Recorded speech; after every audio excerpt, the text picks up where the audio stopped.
Today we are going to talk about McLaren, which is becoming a bit of a disaster because every week a new McLaren comes out. And that's the subject of this video. McLaren has too many vehicles. So let's get started. Before I get started, be sure to check out Cars and Bids, which is my enthusiast car auction website. We've had some amazing sales recently, including this Lexus LX 470, which sold for $62,500, a recent record sale price for a 100 series Toyota or Lexus model. We also recently sold this Maybach 62 for over $90,000, and this perfect Nissan 300ZX went for almost $36,000. If you're looking to sell your cool car from the modern era, Cars and Bids is the place to do it. You'll find the most interest and the most money for your cool car. And if you're looking to buy a cool car, Cars and Bids has amazing selection with daily auctions. Check it out at carsandbids.com. Okay, the thrust of this video isn't really that McLaren has too many vehicles, because there's no such thing as too many McLarens, but it is possible to have too many special cars. And that is really the situation that McLaren is in. McLaren is a brand that makes special cars. And they now have 12 models, I think, in their current lineup. Oh my, is that true? And I wrote this a while ago. I'm like stunned. It's 12 models. And so nothing feels special. The cars just don't feel special anymore. And I recently did a review of the McLaren Artura, which is the newest, hottest, most exciting McLaren. And I was kind of disappointed in the amount of views that it got. So I went on YouTube to check out what other Artura videos were getting. And my video got way more views than McLaren's own video on the car, announcing it for the first time. And it was still a disappointing view count to me, because I think people have McLaren fatigue. There's been so many McLarens, so many models, it's too many, honestly. People are just kind of fatigued by all these special McLarens, and now none of them are special anymore. So today I'm going to tell you what I mean about that. Okay, so pretty much everyone knows the McLaren F1 is the greatest car. It went into production in the 1990s, and then McLaren pretty much didn't make another car, except they built the SLR, the Mercedes McLaren SLR, until the MP4 12C came out in like 2010 or 11. And at the time, the MP4 was generally agreed to be a terribly named but good competitor to Ferrari and Lamborghini. And then it didn't take McLaren long after that to come out with a new model called the P1. So things were rolling along for McLaren, the brand. Now, for a lot of brands, they would build a little bit more excitement as a brand first before they came out with a hypercar like the P1. They'd get, a lot of people into their vehicles, they'd make a lot of different models, people would really know the brand, and then they'd debut the P1, and it would cost $2 million. People are like, wow, that's really cool, that's a special car. And McLaren didn't do that, and that's probably fine because they already had the brand name strength from making the McLaren F1 and obviously racing cars over the years, that they didn't really need to wait to make a hypercar. They went straight into that space, and that was fine. At the time, that was a totally acceptable thing to do. Well, fast forward a few years. By 2021, McLaren has a base model called the 570S, now the Artura. Then they came out with a base version of the base model called the 540C. Then they came out with a luxury version of the base model called the 570 GT. Then they came out with a different luxury version also based on that car called just the McLaren GT. That's separate from the 570 GT, by the way. Two different vehicles, McLaren GT, McLaren 570 GT. Same engine, same platform, different cars. Both have GT in the name. Then they came out with a limited edition high performance version of the base model car. We're still on the base model here, called the 600 LT. Then they came out with an even limiteder high performance version of the base model called the 620R. So in the 570S base model lineup, you had the 540C, 570S, 570 GT, regular GT, 600 LT, 620R, all of which McLaren wanted you to think were special. And we are nowhere near the end. Next up, you have the 720S, which is the flagship model in McLaren's range. In most other brands' lineups, that would be a very special, impressive flagship car. But McLaren came out with a special version of that called the 765 LT. And then there's also an ultra performance version of that called the Senna, which is one of McLaren's many million-dollar cars. Well, now there's a new performance version of the Senna called the Sabre. This is getting hard to follow. It is for me too. I had to write it all down. And we still are not done with McLaren. McLaren is also right now offering the Elva, which is like an open roof version of the 720S and the 765 LT and the Senna and the Sabre. They're all kind of the same car, but with various different changes and variations made. And the Speedtail. There's also the McLaren Speedtail, which is an ultra limited production, ultra rare car as well. Center seat, aerodynamic, super special. But these are all based kind of on the 720S and 720S platform.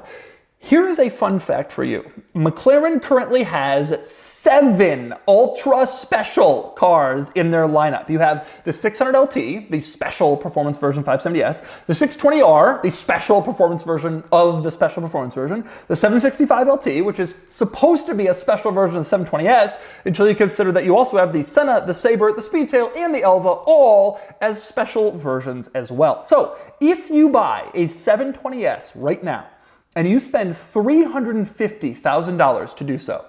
And by the way, that's a lot of money. There's a lot of expensive cars out there, but I think some of these brands lose sight of the fact that $350,000 is an enormous amount of money. But if you do that, you are not even in the top 7 of McLaren's most special, most limited production vehicles. Not of all time, to be clear. Of course, you're not in the top 7 most special McLarens of all time. I'm talking about today. If you buy a new 720S today, you are not buying one of the top 7 most special, most limited production McLarens on the market. You're not even buying one of the 7 coolest McLarens available right now. This is a problem, or at least I think it's a problem. For one thing, they're carving these segments so tight that it's becoming truly difficult to distinguish between all of these different models. What is the difference between the 600LT and the 620R? I have driven them both, reviewed them both. I don't know. Offhand, I don't know. I'd have to look at the specs. They're both performance versions of 570S. What is the difference between the Sabre and the Senna? I truly and honestly cannot answer that question. They're practically identical. What is the difference between the 570 GT and the GT? I don't know. I'm not being facetious. I'm not trying to be coy. I truly do not know. I think cargo space might be the difference. But beyond the fact that McLaren has all this overlap in their lineup, McLaren, the real issue that I have is McLaren is just ensuring that nobody ever thinks that their cars are special because there are so many special cars. Let's say you bought a Senna. You probably feel pretty cool buying that car. You bought a Senna. It's like the latest cool McLaren. It's $1 million or $800,000.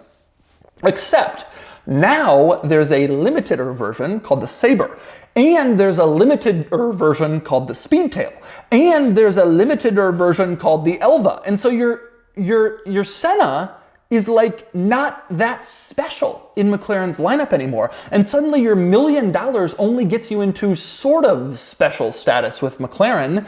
You're not even like the coolest guy on the block, even though you just spent $1 million on an ultra limited production hypercar. Which leads me to the other big reason why it's an issue to have so many of these special cars, because they don't actually hold value when you come out with so many of them. I routinely go to the homes of people who have massive car collections that cost millions of dollars, and I go to their homes and I film their cars. And more over the past year, when I bring up McLaren, a year and a half, 2 years, they kind of laugh. It's kind of becoming, they're like, yeah, McLaren.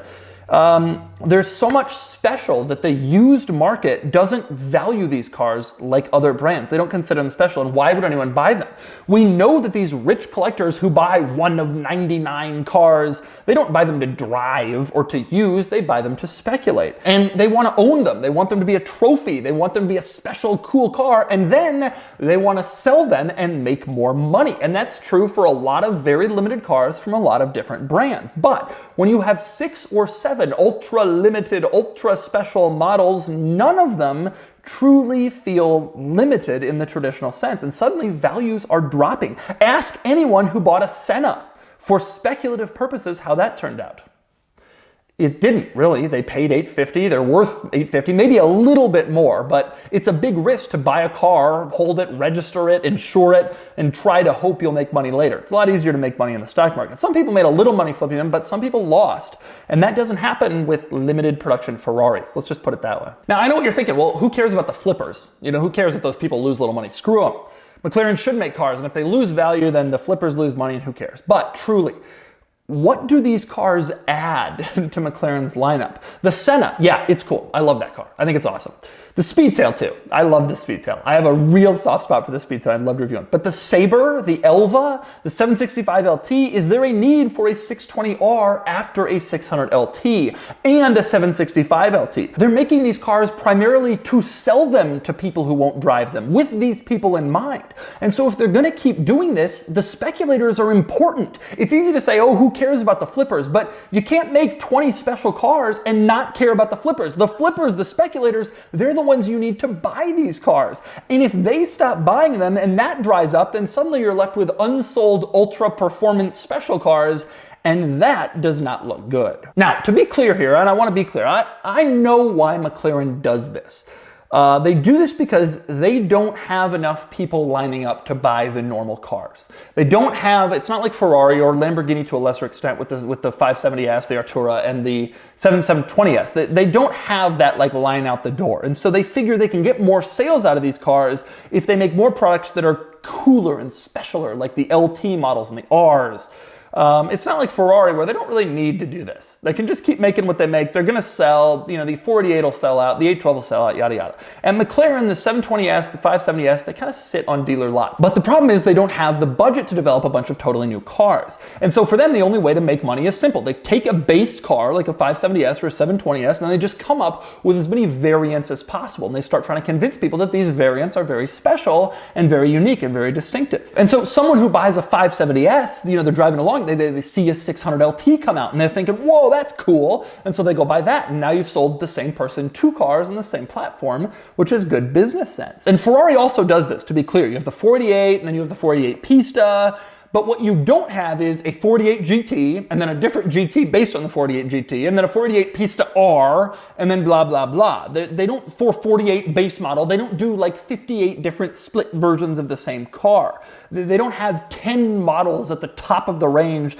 designed to eke out even more high dollar sales. Ferrari doesn't do this because Ferrari doesn't need to do this. Their brand name is strong enough, their demand is strong enough that they don't have to make this happen. So McLaren makes special car after special car, seriously diminishing the specialness of each car. And it's to the point where I'm not even sure the 765 LT is a special car anymore because there are so many cars above it that are more special. It certainly doesn't feel like one. And by the way, one other point that I think is really important to mention but rarely gets discussed in the car review world. I think McLaren is only getting away with doing this right now because we are in a huge economic boom, generally speaking, at the moment. When I was a kid, there were no cars that cost $1 million. Then in 2006, Bugatti comes out with the Veyron, and it's like, whoa, $1 million car. Now, McLaren alone sells like 5 different $1 million cars. And the relatively strong economy has allowed them to do this. I understand the economy is not strong for everyone, but for the type of people who are purchasing McLarens, they have done very well over the last year during the pandemic. And I fear if the bubble bursts, and I'm not saying it's going to, but if the bubble bursts and McLaren is really relying on these special models, the LTs, the Speedtails, the Elvas, to run the brand, then they're going to be in some serious trouble when people aren't spending $2 million to speculate on a new McLaren anymore when there's 4 other McLarens they could speculate on. Having a 1 of 100 car is cool, but if there are 8 different 1 of 100 cars, purse strings start to tighten. The first thing you cut out is the not as rare car. So that's McLaren, or at least that's my take on McLaren right now. It's a good brand. It really is. I love McLaren. I love their cars. They make the best. They're so much fun to drive. They're so engaging, so enjoyable. But I just worry about the sheer volume of special McLaren models. And frankly, I hear from a lot of people, my viewers, actual owners of these cars, that it is simply too much, that they cannot get their money back out of special low production McLaren models. So I'm not sure if they want to actually continue to buy these cars or pursue them in the future. And as a result, I wonder what the future holds for McLaren if they keep kind of pinning their brand to these limited production special cars to the point where none of them really feel all that special anymore. My take is they better slow it down. But anyway, thanks for watching.